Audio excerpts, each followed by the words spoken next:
புயல் மற்றும் மழையால் வேளாண் பயிர்களுக்கு ஏற்பட்டுள்ள சேதங்களை கணக்கெடுக்கும் பணி இன்று தொடங்கியுள்ளது. டிட்வா புயலின் காரணமாக கடந்த 3 நாட்களாக பெய்த கனமழையின் காரணமாக காவிரி டெல்டா மாவட்டங்களில் நெல் வயல்களில் தண்ணீர் தேங்கியுள்ளது. இதனால் பல ஆயிரக்கணக்கான ஏக்கர் நிலங்களில் பயிரிடப்பட்டிருந்த பயிர்கள் அழுகும் நிலையில் உள்ளன. இந்நிலையில் விவசாயிகளின் வேண்டுகோளை ஏற்று வேளாண் துறையினர் திருவாரூர் மாவட்டம் முழுவதும் இன்று முதல் மழையால் பாதிக்கப்பட்ட நெல் பயிர்கள் கணக்கெடுக்கும் பணியை தொடங்கியுள்ளனர். திருவாரூர் அருகே காவனூர் பகுதியில் கனமழையால் பாதிக்கப்பட்ட நெல் பயிர்களை வேளாண்மை உதவி இயக்குநர் ஹேமா தலைமையில் அதிகாரிகள் நேரில் பார்வையிட்டு பாதிப்பின் தன்மை பற்றி விவசாயிகளிடம் கேட்டறிந்தனர்.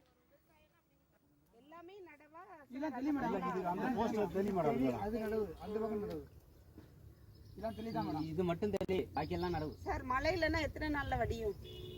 10 நாள் ஆகும். 10 நாள் ஆகும். முதல்ல சுத்தம் பண்ணி விட்டாதான் ஓரளவு இழுத்துவாங்க.